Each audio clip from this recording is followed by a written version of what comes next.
विधायक द्वारा भी आपके ऊपर अभद्र टिप्पणी है वो की गई है।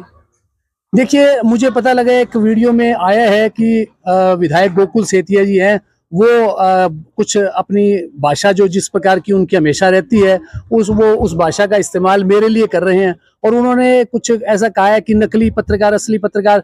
तो मैं गोकुल जी सेतिया को ये कहना चाहता हूँ कि आप बाहुबली विधायक हैं, मैं साधारण कलम का सिपाही हूँ। और देखिए, नकली और असली पत्रकार का सर्टिफिकेट मुझे विधायक गोकुल सेतिया से तो चाहिए नहीं, क्योंकि अभी तक तो उनका भी जो राज्यसभा में उन्होंने वोटिंग की थी उस पर भी सवाल उठ रहे हैं।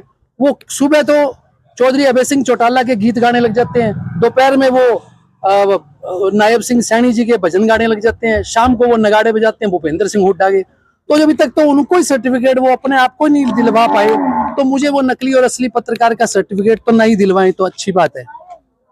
हाँ जी, उन्होंने भी कहा गली क्या तिवाड़ी के बाप की है, तो इसके ऊपर देखिए, वो उनकी भाषा शैली है और मैं कहता हूं कि जनप्रतिनिधि की भाषा शैली जो है वो सभ्य होनी चाहिए।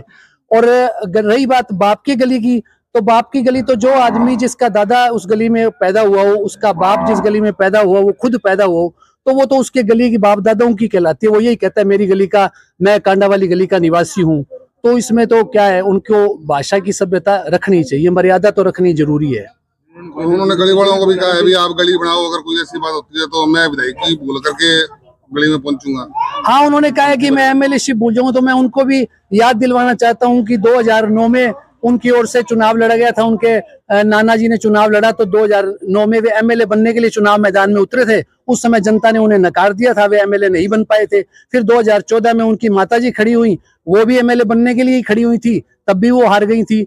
फिर 2019 में वो खुद एमएलए बनने के लिए ही खड़े हुए थे, चुनाव मैदान में उतरे थे, तब भी वो हार गए थे। अब चौथी बार उन्हें एमएलए शिप मिली है, तो मैं ये कहूंगा एमएलए शिप वो ना भूलें, क्योंकि अगर वो भूलेंगे तो जनता भी उन्हें भुला देगी कि उन्होंने बड़ी कोशिश करके बड़ी मुश्किलों से एमएलए शिप हासिल की है। तो वो कम से कम उसको बरकरार रखें, उसे भूले नहीं। और भाषा की मर्यादा, जनप्रतिनिधि बनकर जन सेवा को उन्हें मौका मिला है, तो बजाय गुंडागर्दी की भाषा बोलने के, क्योंकि वे सरकारी अधिकारियों को डराना धमकाना इस प्रकार का करने का काम तो वो करते रहते हैं, लेकिन एक आम पत्रकार को डराना धमकाना, एक आम नागरिक को डराना धमकाना जो जनप्रतिनिधि को के लिए अच्छी बात नहीं है। और मैं तो एक मुझे जनाब बशीर बद्र है, बहुत बड़े शायर हुए हैं, उन्होंने एक बहुत अच्छी लाइन कही है कि शोहरत की बुलंदी पल भर का तमाशा है, जिस डाल पे बैठे हो वो टूट भी सकती है।